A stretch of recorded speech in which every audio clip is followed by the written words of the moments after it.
नमस्कार दोस्तों, गार्गी क्लासेस पर आपका स्वागत है। डेट आज की जनवरी 27 2022। देख लेते हैं इंडियन एक्सप्रेस की इंपॉर्टेंट न्यूज़ जो हम यहाँ इस वीडियो में डिस्कस करेंगे। सबसे पहले हम बात करेंगे एक्सप्लेन पेज की। एक्सप्लेन पेज पे हमारे सामने फर्स्ट आर्टिकल है पद्मा अवार्ड से रिलेटेड, जानेंगे इस मुद्दे को पूरा डिटेल में। दूसरा, स्मॉल सैटेलाइट लॉन्चर, इसरो के द्वारा ये नया काम किया जाना शुरू हो रहा है, तो इसको हम डिटेल में जानेंगे। छोटे सैटेलाइट्स को लॉन्च करने से संबंधित है ये। फिर आ जाओ कि अब की बार सर्दियाँ इतनी ठंडी, इतनी नम, और अब की बार जो धुंध है, फॉग है, वो इतनी कम क्यों है, जानेंगे इस मुद्दे को डिटेल में। ठीक है, तो ये हमारे पास में 3 आर्टिकल्स है, तीनों को पहले ये डिटेल में देखेंगे, फिर बाकी जो बची हुई न्यूज़ है उन पर नज़र डालेंगे। तो फर्स्ट आर्टिकल है that is related to Padma awards. देखो, ट्यूसडे की बात है जब गवर्नमेंट ने अपनी तरफ से 128 लोगों के नाम अनाउंस किए हैं, जिनमें पॉलिटिशियन, वेटरन पॉलिटिशियन मतलब जो पुराने पॉलिटिशियन हैं, वो businessman, scientist, doctors, artist, ordinary people जो कि पब्लिक सर्विसेज में इंगेज्ड हैं, उनके लिए पद्मा अवार्ड्स डिक्लेयर किए गए हैं। ऐसे में थोड़ी एक कंट्रोवर्सी भी राइज हो गई है जब वेस्ट बंगाल के former chief minister Buddhadeb Bhattacharya ji, आपके सामने फोटो है, इन्होंने पद्म भूषण लेने से मना कर दिया, बोला कि मैं नहीं एक्सेप्ट करूंगा। दूसरी तरफ एक सिंगर संध्या मुखोपाध्याय, उनकी फैमिली ने भी बोल दिया कि बोला हम भी एक्सेप्ट नहीं करेंगे इस अवार्ड को। ठीक है जी, तो ऐसे में मुद्दा आ जाता है ये कि जो रेसिपिएंट है उनकी क्या कंसेंट लेनी ज़रूरी होती है अगर ये अवार्ड दिए जाते हैं। तो यहाँ पर अगर ये देखा जाए तो ये होम मिनिस्ट्री का काम है। तो होम मिनिस्ट्री क्या है, जब भी किसी को, जब ये सिलेक्शन हो जाता है कि हाँ जी किनको हम पद्म विभूषण, पद्म भूषण, पद्मश्री ये अवार्ड देने वाले हैं, तो उनको फ़ोन किया जाता है, कॉल कंफर्मेशन दी जाती है कि आपका नाम शॉर्टलिस्ट हुआ है और आपको ये अवार्ड दिया जा रहा है। तो ऐसे में उनके कंसेंट लेने की तो इतनी ज़रूरत नहीं है, बट हाँ इन्फॉर्म करना ज़रूरी होता है। ठीक है, अगर अवार्ड जो रेसिपिएंट है वो मना कर दे कि भाई मेरा नाम इस अवार्ड लिस्ट से एक्सक्लूड कर दो, मुझे नहीं चाहिए, तो मिनिस्ट्री एकदम सिंपली उस नाम को रिमूव कर देती है। भट्टाचार्य जी का जो केस है उसमें क्या है, जब कॉल किया गया अभी रिसेंट ट्यूसडे मॉर्निंग को इनके घर पे, तो इनकी तबीयत खुद की तो ख़राब थी, और इनके घर पे जब इनकी वाइफ से इनसे बात हुई तो उन्होंने कहा, उनको इन्फॉर्म कर दिया कि भाई इनको इस तरीके से अवार्ड दिया जाना है। फिर उसके बाद जब अभी ये फिर से एक्टिवेट हुए हैं तो इन्होंने मना कर दिया कि बोला मैं नहीं लूँगा इस अवार्ड को, पर लिस्ट डिक्लेयर होने के बाद में। तो इनको पहले मना कर देना चाहिए था, मिनिस्ट्री का ये कहना है। तो ऐसे में रेसिपिएंट की कंसेंट लेनी इतनी ज़रूरी नहीं होती, पर हाँ उनको इन्फॉर्म करना ज़रूरी होता है, जो कि किया जाता है सरकार के द्वारा। फिर नेक्स्ट क्वेश्चन है कि ये जो पद्मा अवार्ड्स हैं इनके लिए क्या पहली बार किसी ने रिफ्यूज़ किया है? जी बिल्कुल नहीं, इसके पहले भी बहुत सारे इंडिविजुअल्स ने मना किया है इन अवार्ड्स को लेने में। सबसे पहला जो रिफ्यूज़ल था वो था हमारे जो फ्रीडम फाइटर रहे हुए हैं और first education minister Maulana Abul Kalam Azad, उन्होंने ये भारत रत्न अवार्ड लेने से मना कर दिया था। वैसे हम पद्मा अवार्ड्स की बात कर रहे हैं, पर भारत रत्न हमारे यहाँ पर इंडिया में टॉप सिविलियन अवार्ड है, राइट, उसके लिए मना कर दिया। क्यों? उनका ये कहना था कि भाई सिलेक्शन कमेटी का मेंबर हूँ मैं, उसके बावजूद आप मुझे ही अवार्ड दोगे तो फिर ठीक बात नहीं होगी, फिर ये कॉन्फ्लिक्ट ऑफ इंटरेस्ट हो गया कि मैंने ही मेरे खुद का नाम हाईलाइट कर दिया कि हाँ जी मुझे अवार्ड मिल गया। तो ऐसे में उन्होंने मना कर दिया। फिर 1992 में पॉस्थुमसली, डेट मीन्स उनकी डेथ के बाद में उनको फिर ये भारत रत्न अवार्ड दिया गया। बुद्धदेव भट्टाचार्य जी, इन्होंने भी एक तरीके से लंबी लिस्ट है उसी को ज्वाइन कर लिया है। बेसिकली ये कम्युनिस्ट लीडर है, लेफ्ट लीडर है, ओके, और इन्होंने पद्म अवार्ड लेने से मना कर दिया। इसके पहले 1990 के 1990s में केरला के चीफ मिनिस्टर है ना, उन्होंने भी मना किया था, जिनका नाम है EMS नंबूदिरीपद। ठीक है, उन्होंने भी मना कर दिया था कि बोला मुझे नहीं चाहिए ये award. PV Narasimha Rao government ने उनको अवार्ड देने की बात की थी, पद्म विभूषण, उस टाइम पे। इसी तरह की 2007 में जो वेस्ट बंगाल के चीफ मिनिस्टर, सबसे लंबे समय तक वेस्ट बंगाल के जो चीफ मिनिस्टर रहे, उनका नाम है ज्योति बसु।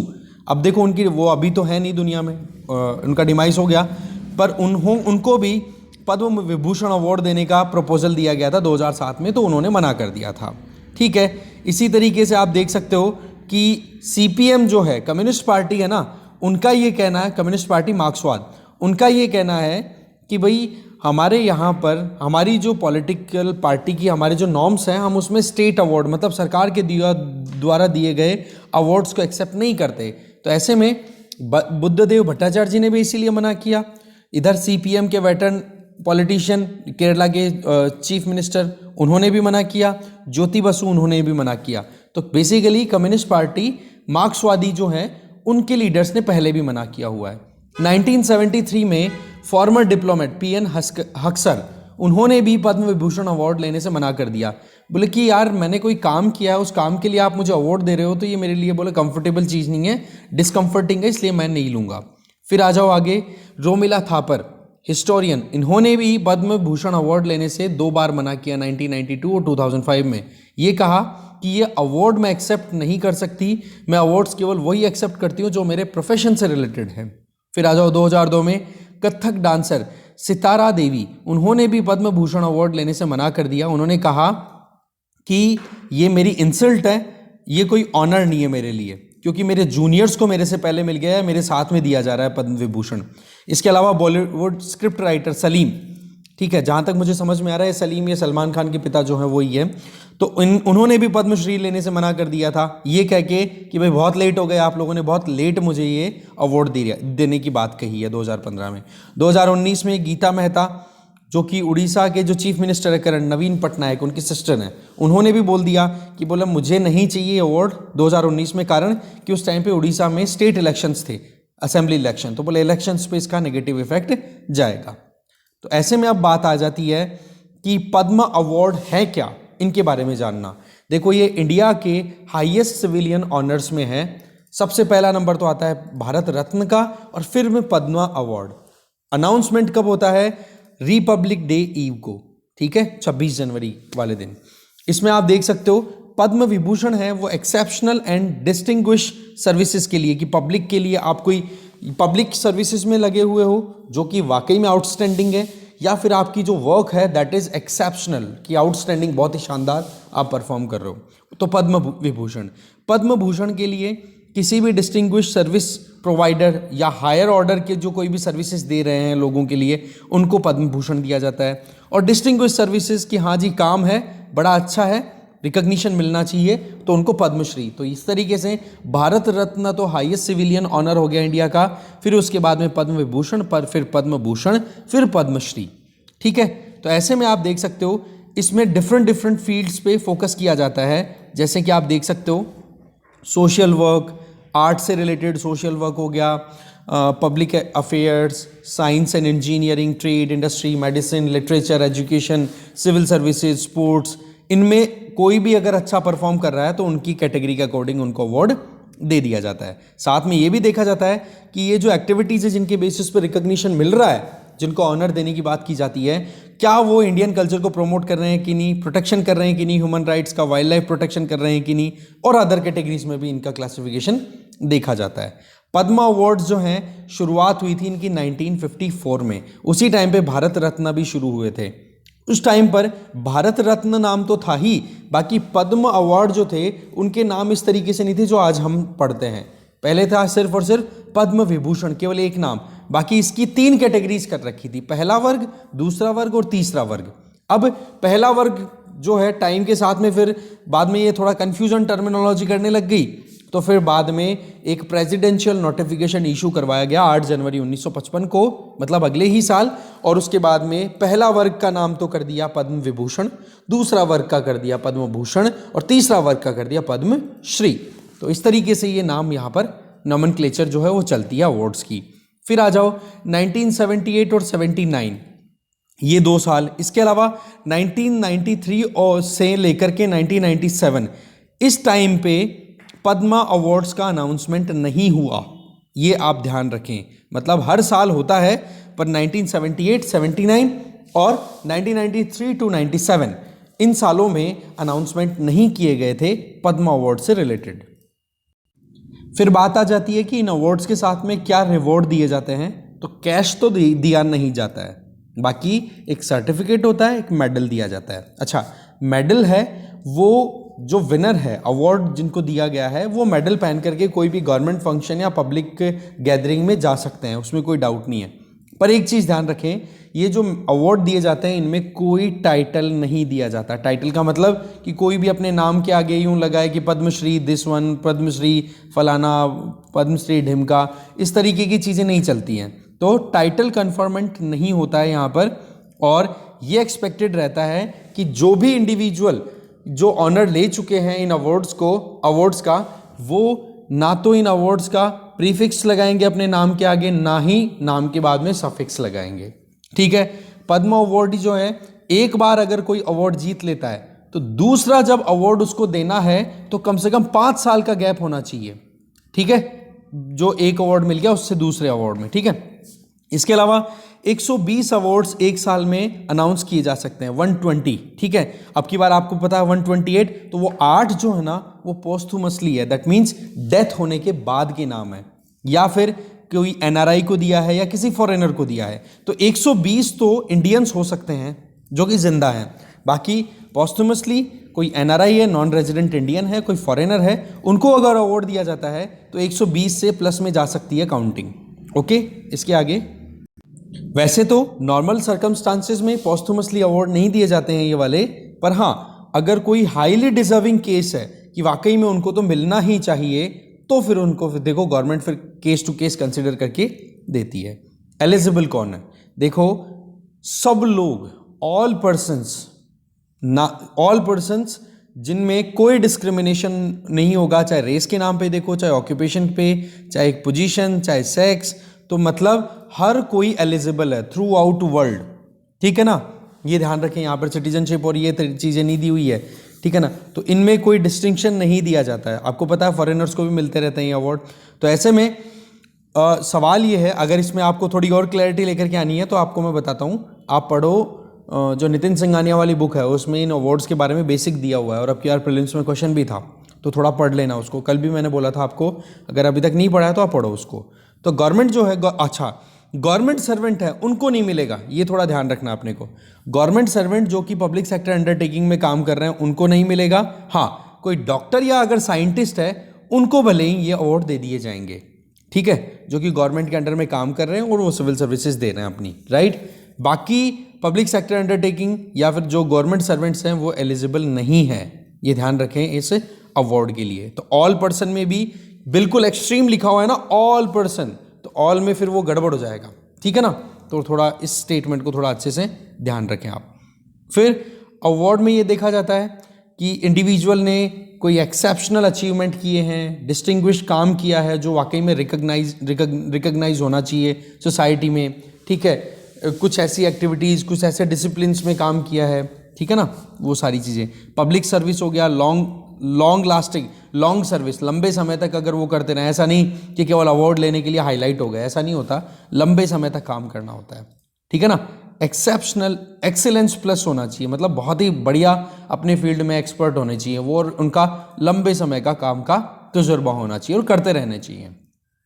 नॉमिनेट कैसे होते हैं? देखो, इंडिया का कोई भी सिटीजन, ठीक है, वो पोटेंशियल रेसिपिएंट हो सकता है। अब यहाँ पर क्लैरिटी आ रही है सिटीजनशिप के लिए, इंडिया का सिटीजन। ठीक है ना, बाकी देखो गवर्नमेंट पे डिपेंड करता है कि किसी फॉरेनर को इनको देना है कि नहीं देना। बाकी मैक्सिमम इंडियन सिटीजन्स को मिलता है। जैसे कि हमने यहाँ पर नीचे केस देख लिया, आपको क्लियर कर देता हूँ मैं थोड़ा, कि इसमें अवार्ड एनआरआईज को, फॉरेनर्स को भी दिया जा सकता है, ये थोड़ा ध्यान रखें आप। ठीक है ना, आ जाओ फिर से हमारे पॉइंट पे, कि इसमें देखो नॉमिनेट करने के लिए पद्मा अवार्ड्स के लिए कमेटी कॉन्स्टिट्यूट होती है। कमेटी कॉन्स्टिट्यूट की जाती है प्राइम मिनिस्टर के द्वारा, जिस कमेटी को हेड किया जाता है कैबिनेट सेक्रेटरी, और उसके अलावा होम सेक्रेटरी मेंबर होते हैं उस कमेटी के, सेक्रेटरी टू द प्रेसिडेंट, और 4 से 6 एमिनेंट पर्सन्स होते हैं जो कि उस कमेटी के मेंबर होते हैं। तो ये कमेटी को कौन कॉन्स्टिट्यूट कर रहा है, कौन इसका हेड होता है, ये भी क्लियर हो गया। फिर बात आ जाती है अप्रूवल की, तो ये कमेटी अपनी तरफ से रिकमेंडेशन सबमिट कर देती है, किसको? प्राइम मिनिस्टर को और प्रेसिडेंट को। फिर बाद में ये दोनों मिलकर के फिर अप्रूवल ले लेते हैं।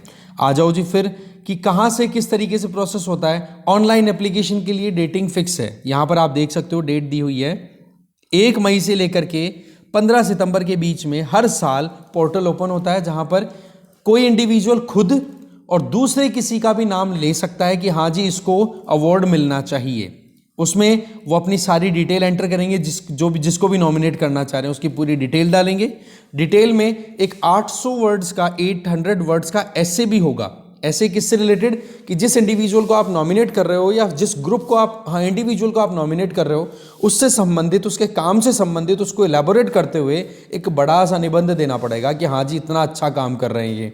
फिर उस काम का वेरिफिकेशन भी होता है प्रॉपर ग्राउंड लेवल पे, कि जिसमें state government, governor, union territory, central ministry, department, ये इनको अपना नॉमिनेशन भेजना होता है। कारण कि ये फिर वेरिफिकेशन होना भी तो ज़रूरी होता है ना प्रॉपर, नहीं तो क्या हो गया, गड़बड़ हो जाती है, कई लोग फेक होते हैं, तो उस चक्कर से।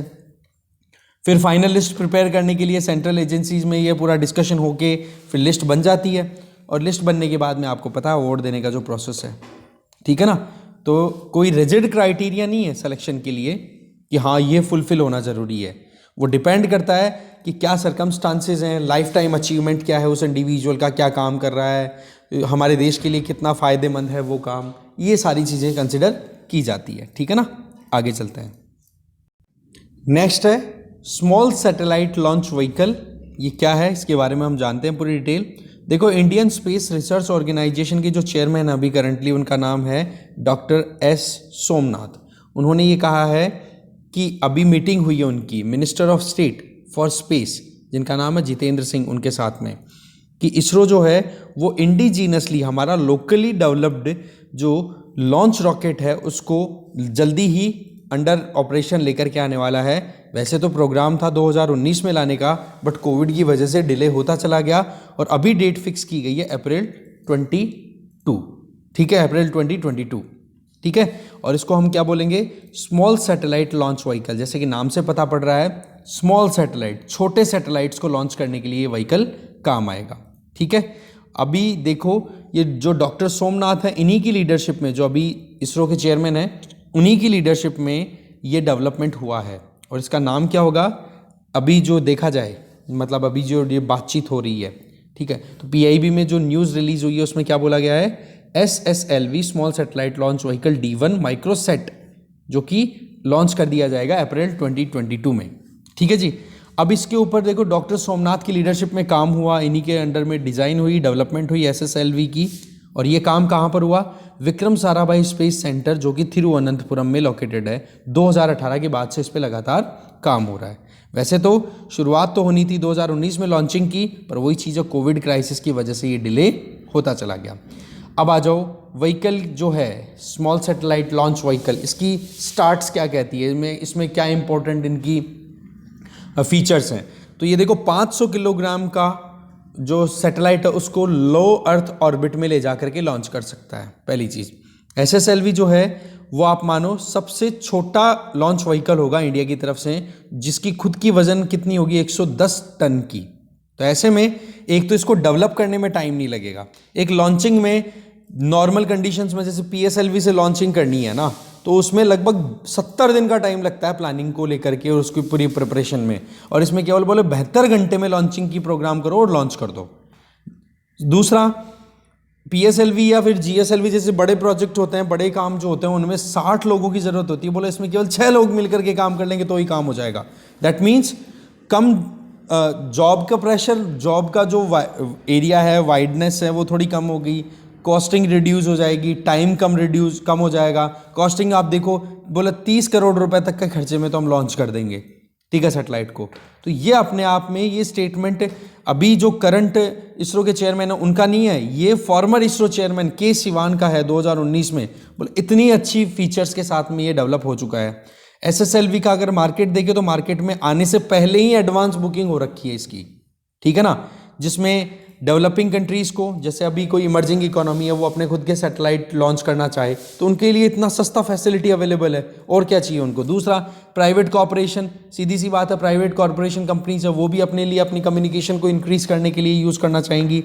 इसी के अलावा जो यूनिवर्सिटीज़ हैं वो भी स्मॉल सैटेलाइट लॉन्च करना चाहेगी। तो इस तरीके से अभी तक तो क्या है, जो छोटे सैटेलाइट्स होते हैं ना, वो पिगी बैक तरीके से, दैट मीन्स कि जैसे मान लो PSLV से कोई बड़ा सैटेलाइट लॉन्च करना है तो उस बड़े सैटेलाइट के साथ साथ में छोटे सैटेलाइट को भी अटैच कर दिया और उसको लॉन्च कर दिया, इस तरीके से। पर अब क्या होगा, छोटे सैटेलाइट्स के लिए इस तरीके का जो भी SSLV तैयार हो, जब एक बार इम्प्लीमेंट हो जाएगा तो उसके बाद में फिर वेट नहीं करना पड़ेगा कि हाँ बड़े के साथ में छोटे को भेजा जाएगा। छोटे के लिए भी अलग से प्रोग्राम तैयार, सब 72 घंटे के अंदर तो लॉन्चिंग कंप्लीट है कि नहीं। फिर आ जाओ इसमें कि 50 सक्सेसफुल लॉन्च, मतलब ट्राई, मतलब अभी तक ट्राई किया जा चुका है, टेस्टिंग की जा चुकी है, लगभग 50 सक्सेसफुल लॉन्चेस हो चुके हैं। किसके? पीएसएलवी के।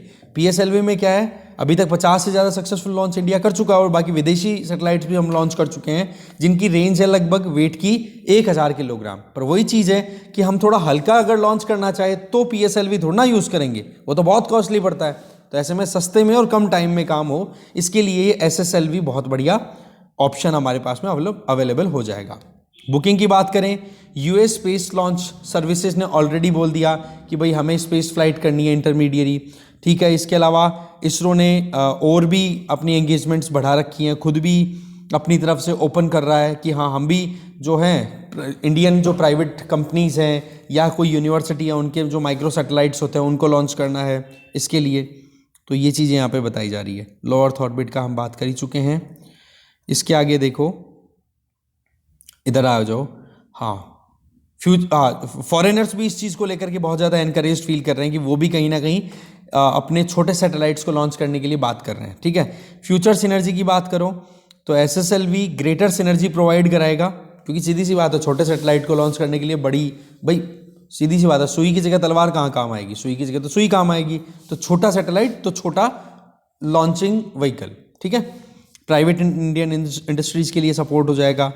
इसके आगे देखो, बस हाँ, इसरो ने अपनी खुद की एक newly created commercial arm, that is new space India limited, उसके थ्रू इसरो जो है वो कोलैबोरेशन करवाएगा, जिससे क्या होगा कि अपनी इस प्राइवेट कॉमर्शियल आर्म के थ्रू कोलैबोरेट करके और फिर बाद में इंडियन इंडस्ट्री पार्टनर जो भी होंगे, जो भी प्राइवेट सेक्टर में काम करने वाली कंपनियां हैं, उनके सैटेलाइट्स को लॉन्च करने के लिए ये कोलैबोरेशन कर सकेगा।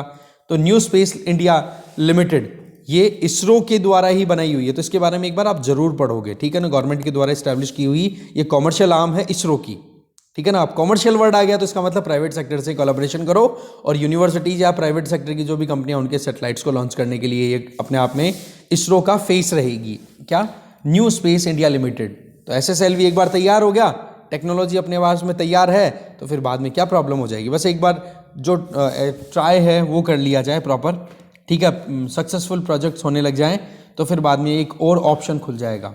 इससे क्या है, देखो इसरो को पैसे की कमी भी नहीं पड़ती है, ठीक है ना। फिर विदेशी सैटेलाइट्स को भी हम लॉन्च करेंगे तो हमें उनसे भी पैसा मिलेगा, ठीक है। तो ये न्यू स्पेस इंडिया लिमिटेड है ना, इस एंटिटी के बारे में यूपीएससी पॉइंट ऑफ व्यू से एक बार पढ़ लो, ये बहुत इंपॉर्टेंट है, इस पर क्वेश्चन बन सकता है प्रीलिम्स में। आगे चलते हैं। नेक्स्ट है कि अब की बार सर्दियां इतनी ठंडी क्यों है, और इतना अब की बार कहते हैं ना कि नमी क्यों है हवा में, और फॉग क्यों नहीं बन पा रही है। तो देखो नॉर्दर्न इंडिया में हम देखें 2021-22 में नॉर्मल जो कंडीशन रहती है ठंड की, उससे ज़्यादा ठंड हमें फील हो रही है north western India, central Indian reason में। तो इंडियन मेटेरोलॉजिकल डिपार्टमेंट के द्वारा ये बोला गया है कि अब की बार कोल्ड डेज हैं वो ज़्यादा हो रहे हैं। अब कोल्ड डेज की डेफिनेशन क्या है, इसकी सिंपल डेफिनेशन आईएमडी के हिसाब से कि अगर दिन का तापमान जो मैक्सिमम रेंज वाला जो टेम्परेचर है, मैक्सिमम टेम्परेचर 16 डिग्री से अगर कम रहता है तो आप उसको कोल्ड डे कंसीडर करो, ठीक है। दूसरी तरफ अगर देखें तो कोल्ड डे का दिल्ली में सिनेरियो कुछ ऐसा रहा कि मतलब 9-10 दिन के लगभग ऐसा रहा कि जहां पर 16 डिग्री से मैक्सिमम टेम्परेचर कम रहा, ठीक है ना। तो इस केस में टेम्परेचर और लोवेस्ट टेम्परेचर रिकॉर्ड जो हुआ है मैक्सिमम टेम्परेचर की रेंज में, देखो रात के टाइम पे सुबह 4 बजे के लगभग हमें मिनिमम टेम्परेचर मिलता है, मिनिमम टेम्परेचर, जो कि आपने नोटिस किया हो तो फ़ोन पे अपडेट किया हो वेदर फोरकास्टिंग, तो 6 डिग्री ये सिटीज़ का हाल है, 6 डिग्री 5 डिग्री ऐसे चल रहा था, ठीक है। तो और मैक्सिमम जा रहा था 13 भी था, 12 भी रहा, फिर उसके बाद में और ऊपर गया, तो अभी तो आज का तो 18 है। तो पॉइंट क्या रहा है कि मैक्सिमम टेम्परेचर जो है वो 12.2 डिग्री सेंटीग्रेड तक रहा, जो कि लोवेस्ट रिकॉर्ड किया गया दिल्ली में। तो ये चीज़ क्या है, शो करता ही है। और ये 26 जनवरी का टाइम है, ठीक है। 26 जनवरी के ट्यूसडे को भी ये देखा गया कि ठंड लगातार बनी हुई है, ठीक है। कोल्ड डेज का मतलब क्या होता है, ये हमने डेफिनेशन देख ली कि मैक्सिमम टेम्परेचर 16 डिग्री सेंटीग्रेड से कम हो दिन में। अब कोल्ड डेज का मतलब यहां पर सिंपल सा है कि दिन में बादल अगर मंडरा रहे हैं, ठीक है, तो क्या होगा, ऊपर से जो सन रेडिएशन, सन लाइट आएगी वो एल्बिडो इफेक्ट की वजह से रिफ्लेक्ट बैक हो जाएगी स्पेस में इन क्लाउड्स की वजह से। तो अर्थ सरफेस पे सन रेज नहीं पहुंच पाई तो क्या होगा, दिन में ठंड बनी रही। चलो जी ठीक है। और अब ये बादल अगर नहीं हटे और रात को भी अगर ये बादल बने हुए हैं तो रात को अर्थ करेगी emit terrestrial radiation. Solar radiation का काम तो दिन का हो गया। अब आ जाओ रात के केस में, रात को क्या होगा, टेरेस्ट्रियल रेडिएशन। टेरेस्ट्रियल रेडिएशन में क्या होगा, ये बादल जो हैं, क्लाउड हैं, ये क्या करेंगे, इन रेडिएशंस को एब्जॉर्ब करेंगे या फिर रिफ्लेक्ट बैक कर देंगे। तो इस वजह से यहां पर रात को टेम्परेचर अर्थ सरफेस के आसपास में नॉर्मल कंडीशंस में ज्यादा मिलेगा। तब जब टेम्परेचर ज्यादा हो गया तो इस केस में क्या हो गया, वार्म नाइट्स हुई कि नहीं। इसका मतलब अगर दिन ठंडा है तो आप मान के चलो नॉर्मल कंडीशंस में जितनी ठंडी रातें होती है उतनी ठंडी नहीं रहती है। रातें हल्की सी, आप वार्मर कह सकते हो, हल्की सी गर्म रहती हैं। गर्म का मतलब ये होगा थोड़ा सा टेम्परेचर ज़्यादा, इतना नहीं कि आप गर्मी बोल दो, बस वार्मर कंपैरेटिवली। अब इसी में आप समझोगे कॉन्सेप्ट को फॉग का। फॉग फॉर्मेशन के लिए क्या चाहिए, हवा में नमी होनी चाहिए, हवा रुकी हुई होनी चाहिए, और लंबी ठंडी और क्लाउड फ्री क्लियर स्काई होना चाहिए। तब जाकर लंबी रातें होनी चाहिए, ठंडी होनी चाहिए, हवा नहीं चलनी चाहिए, और क्लाउड फ्री होनी चाहिए। आसमान जो है क्लाउड फ्री होना चाहिए। इससे क्या होगा कि अर्थ सरफेस से मैक्सिमम रेडिएशन है वो एस्केप कर सके स्पेस में, और इससे यहाँ पर ठंड ज़बरदस्त बन जाएगी और वो नमी जो है वो ही कन्वर्ट हो जाएगी किसमें, फॉग में। पर अभी हमने क्या केस देखा, क्लाउड फॉर्मेशन।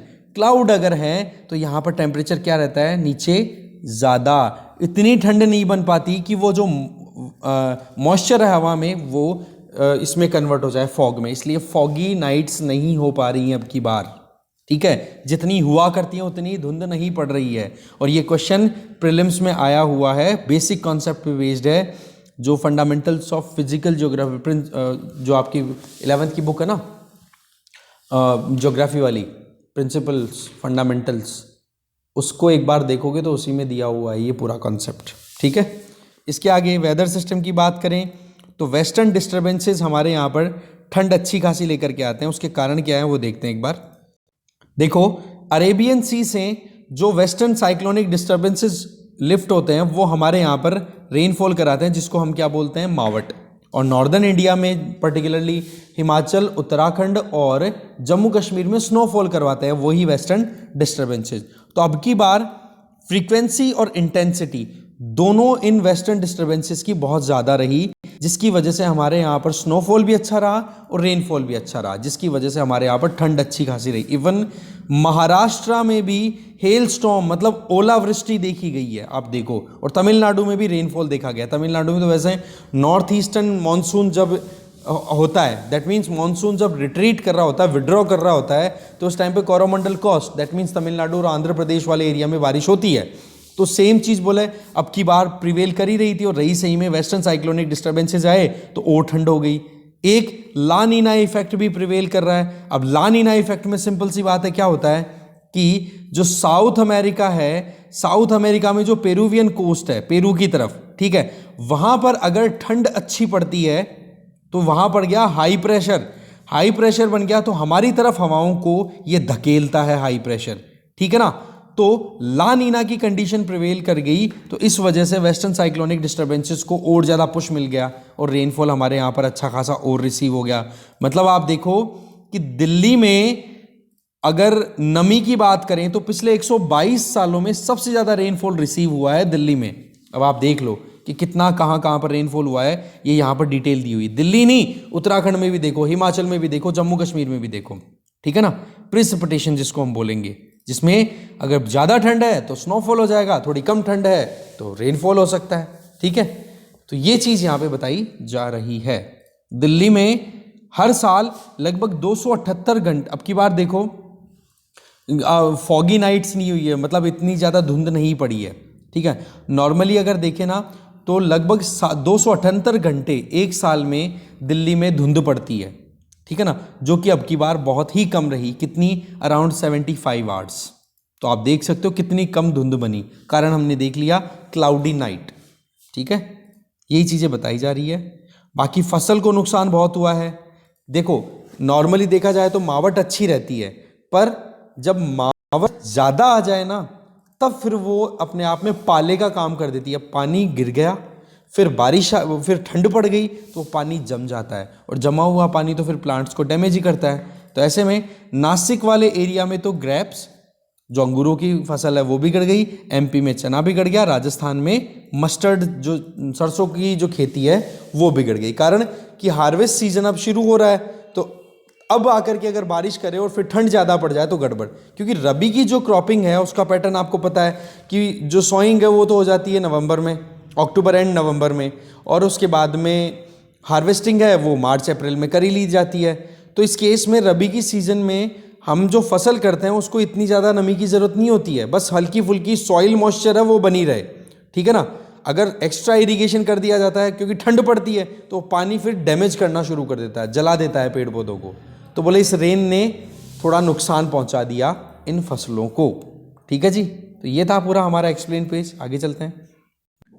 फिर देखो हम आ गए फ्रंट पेज पे। फ्रंट पेज पे एक तो न्यूज़ है ये कि गवर्नमेंट जो है वो प्लान कर रही है कि डिफरेंट मिनिस्ट्रीज को अब रैंकिंग दी जाए कि वो ईज ऑफ डूइंग बिजनेस को कितना प्रमोट कर पा रही हैं। दैट मीन्स वेबसाइट पे अगर कोई एंट्री करे, सिंगल विंडो क्लियरेंस है, टैक्सेशन से रिलेटेड, एनवायरमेंटल क्लियरेंस, इनको लेकर के कौन सी मिनिस्ट्री कितना एफिशिएंटली काम कर रही है उसको उसी के हिसाब से रैंकिंग दे दी जाएगी। अब इस पे गवर्नमेंट प्लान कर रही है, आगे जब होगा ये कुछ आउटकम तब की तब देखेंगे। इससे पहले हमने स्टेट्स को रैंकिंग देने की बात भी की थी। स्टेट्स में जो state environment impact assessment agency जो है उनको भी रैंकिंग देने की बात की थी कि जो जितना जल्दी अप्रूवल देगा उसको उतनी ही जल्दी उतनी अच्छी रैंकिंग मिलेगी, ठीक है। तो ये चीज़ें अभी ईज ऑफ डूइंग बिजनेस पे इन्वेस्टमेंट को अट्रैक्ट करने के लिए सरकार ज़्यादा फोकस कर रही है। इसके अलावा आपको पता है कल रिपब्लिक डे परेड हुई थी, उससे संबंधित ये आर्टिकल है, न्यूज़ है।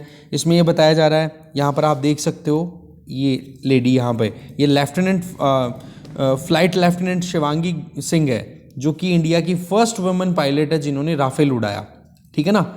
इसके अलावा ये रिपब्लिक डे के टाइम पे जब ये झांकी निकल रही थी इंडियन एयरफोर्स की तरफ से तो उसमें ये प्रेजेंट थी, ठीक है। एक कमेंट भी था कि सर कल जो रिपब्लिक डे पे जो परेड हुई हैं उनका कुछ हमारे लिए एग्ज़ाम पॉइंट ऑफ व्यू से कुछ इंपॉर्टेंट है या नहीं। तो देखो आप किस एग्ज़ाम के लिए प्रिपेयर कर रहे हो, अगर स्टेट लेवल एग्ज़ाम के लिए प्रिपरेशन कर रहे हो तो आपके स्टेट की क्या थीम थी, थोड़ा उस पर ध्यान दे सकते हो। दूसरा, वुमेन फिगर, फॉर एग्जाम्पल यहाँ पर शिवांगी सिंह का नाम आ गया है ना, फ्लाइट लेफ्टिनेंट का, तो ये अपने आप में इंपॉर्टेंट नाम हो गया क्योंकि राफेल उड़ाने वाली ये फर्स्ट लेडी हैं, तो इनका वहाँ पर प्रेजेंट होना ये वुमेन एम्पावरमेंट में आप यूज़ कर सकते हो, ठीक है। बाकी कोई दूसरे एग्ज़ाम की प्रिपरेशन कर रहे हो, यूपीएससी में तो जहाँ तक चांसेस हैं ऐसे क्वेश्चन नहीं पूछे जाते, पर फिर भी आप देखना चाहो तो परेड से रिलेटेड हमने जो ये टैब्ल्यू जो होते हैं ना, फाइनल झांकियाँ फाइनल होती हैं, इनके बारे में हम ऑलरेडी डिटेल देख चुके हैं एक्सप्लेन पेज पे, तो एक बार नज़र डालना चाहो तो आप डाल लेना। बाकी इतना कुछ मुझे लगता नहीं इम्पॉर्टेंट है यूपीएससी के लिए तो कम से कम। फिर आ जाओ नीचे, एक आर्टिकल, एक न्यूज़ है, रशिया और चाइना के रिलेशंस क्लोज होते चले जा रहे हैं और दिल्ली के लिए बड़ी मुश्किलें हो रही हैं। कारण क्या है कि यूएसए के जो state deputy secretary of state हैं वेंडी शर्मन, उन्होंने कॉल किया हमारे जो फॉरेन सेक्रेटरी है हर्षवर्धन श्रृंगला जी को, और ये कहा कि भाई रशिया जो है वो आपका दोस्त है और एग्रेशन दिखा रहा है यूक्रेन में, आपका क्या स्टैंड है। तो इंडिया ने बोला हम क्लोजली वॉच कर रहे हैं और देखेंगे, टाइम बताएगा। क्योंकि 2014 में जब रशिया ने टेक ओवर किया था ना क्रीमिया का, उस टाइम पर इंडिया ने कड़े शब्द नहीं बोले थे।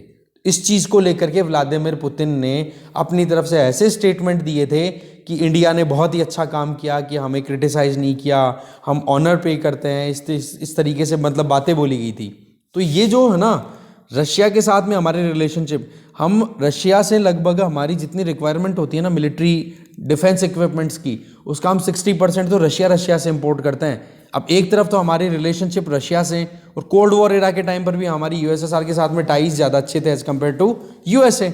अब दूसरी तरफ अब देखें तो आज की परिस्थितियाँ ये है कि हम वेस्टर्न सोसाइटीज़ के साथ में ज़्यादा एंगेज कर रहे हैं। तो इस केस में अगर रशिया यूक्रेन में टेंशन क्रिएट करे तो वो इंडिया के लिए नुकसान वाली चीज़ है। ये चीज़ देखो तो रोई एडिटोरियल वाले मुद्दे की बात है, एडिटोरियल पे हम ऑलरेडी डिस्कस कर चुके हैं इन चीज़ों को, ठीक है ना। तो यही चीज़ बताई जा रही है। आज की इंडिया चाइना कॉन्फ्लिक्ट में हमें सपोर्ट यूएसए की तरफ से मिल रहा है, वेस्ट की तरफ से।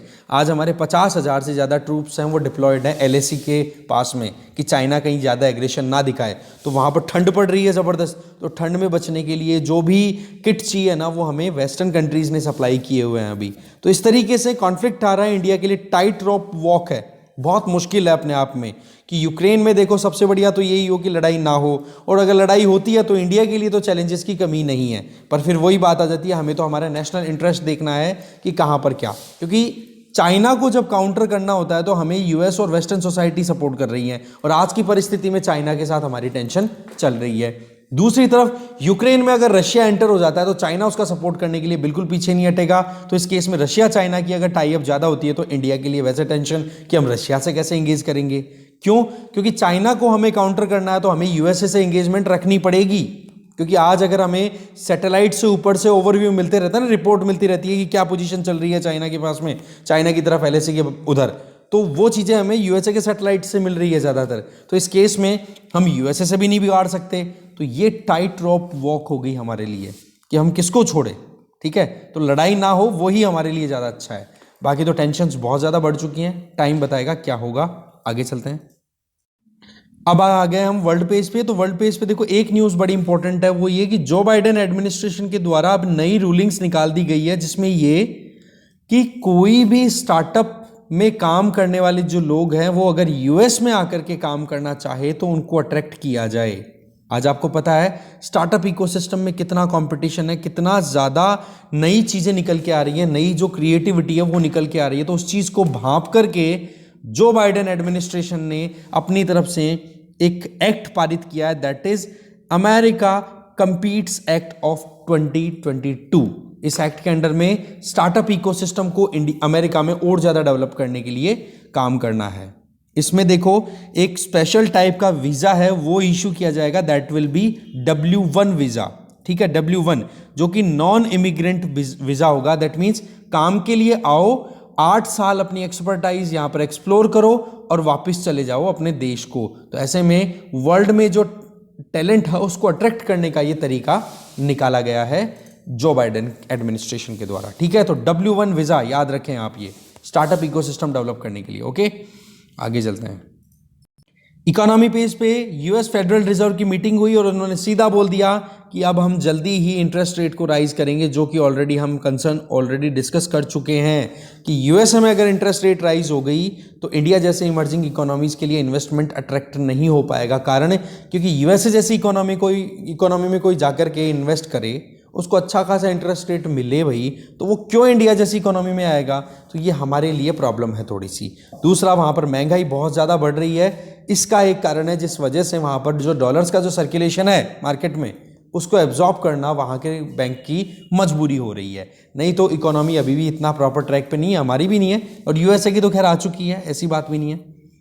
इसके अलावा आरबीआई भी देखो रिवर्स रेपो रेट है उसको नॉर्मलाइज करने के लिए रेडी है। मुद्दा क्या है कि अभी एक रिपोर्ट रिलीज हुई है जिसमें यह पता पड़ा कि एक तो ट्रैप्स TREPS जिसका फुल फॉर्म होता है tripartite repo dealing and settlement. एक बार मैं जूम करके दिखाता हूं आपको इसको एक बार।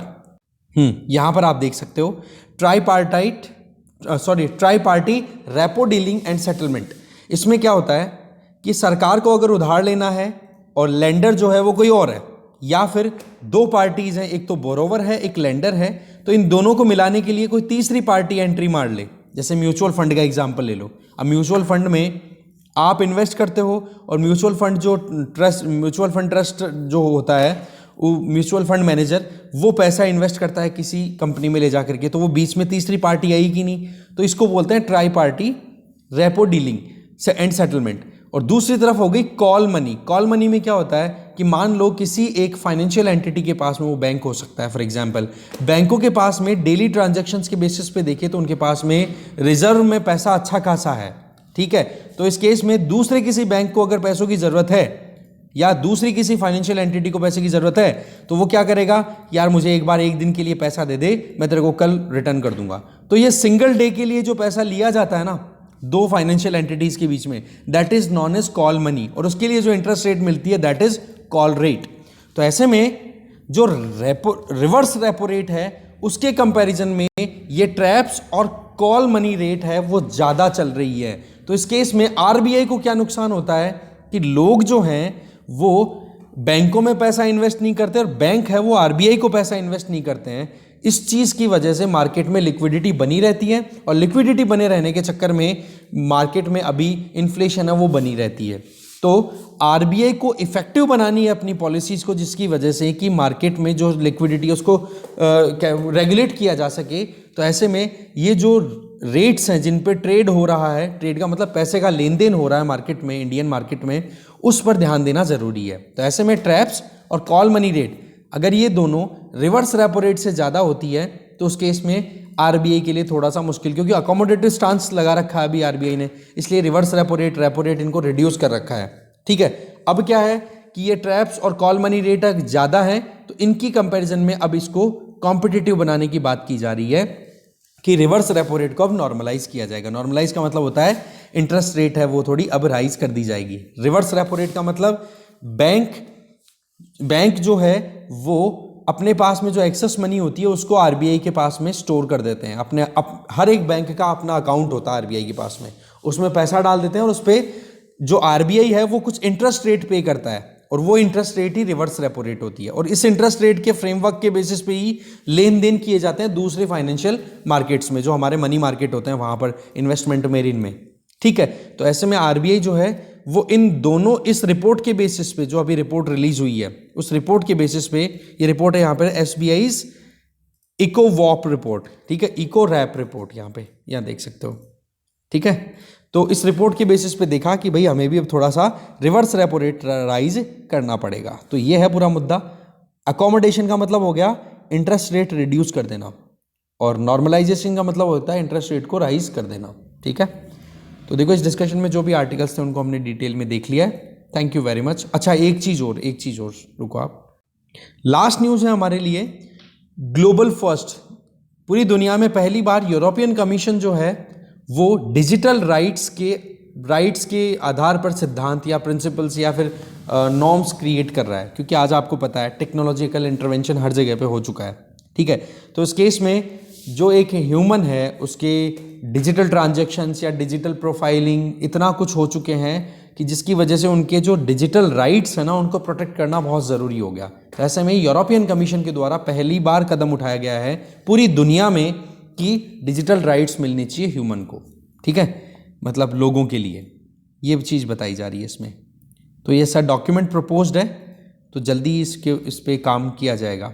ठीक है, European Commission president Ursula von der Leyen, ठीक है ये, और साथ में European commissioner for environment and oceans, ये है ब्रसेल्स, यूरोपियन यूनियन का हेडक्वार्टर है ही।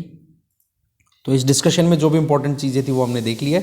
Thank you very much for watching this video. एक WTO का और आर्टिकल है जिसमें ये बोला गया है सिंपल सा कि यूएसए ने जो ट्रेड टैरिफ लगाए थे, मैं खींचे जा रहा हूँ, मैं क्या करूँ, आ रहे हैं, याद आ रहे हैं एक दो आर्टिकल्स, कोई नहीं। देखो, WTO ने चाइना को बोल दिया कि आप यूएसए पे 645 मिलियन डॉलर्स का टैरिफ लगा सकते हो। कारण कि ओबामा के टाइम पे लगभग 22 ऐसी कमोडिटीज थी जिन पर यूएसए ने टैक्स राइज किया था, टैरिफ राइज किया था, जो चाइना से इंपोर्ट करता था यूएसए। तो बोला अब उसके कॉम्पनसेशन के तौर पे चाइना 645 मिलियन डॉलर्स तक का टैरिफ है वो यूएसए से आने वाले प्रोडक्ट पे राइज कर सकता है। इस चीज़ को यूएसए के जो ट्रेड रिप्रेजेंटेटिव है, स्पोक्स पर्सन एडम हॉज, उन्होंने कहा बहुत ही ज़्यादा डिसअपॉइंटिंग है। तो यहाँ से क्या चीज़ निकल के आ रही है आपको पता है? अभी बहुत ज़्यादा पकड़ है चाइना की WTO पे। इसीलिए आपको पता है, हमने बात भी की थी कि WTO को तो बहुत बुरे तरीके से साइड लाइन कर दिया था डोनाल्ड ट्रंप ने। अब बाइडन ने तो WHO को तो मतलब एक तरीके से उसका स्कोप है उसको वाइडन करने से मना कर दिया कि और ज़्यादा कुछ काम किए जाए WHO के द्वारा। अब WTO में भी क्या है, धीरे धीरे अब चाइनीज़ पकड़ बनती चली जा रही है।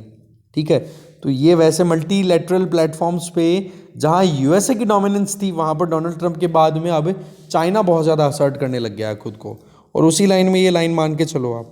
ठीक है जी, तो डिस्कशन में जो भी आर्टिकल्स थे यहीं ख़त्म होते हैं, ये एंड था। Thank you.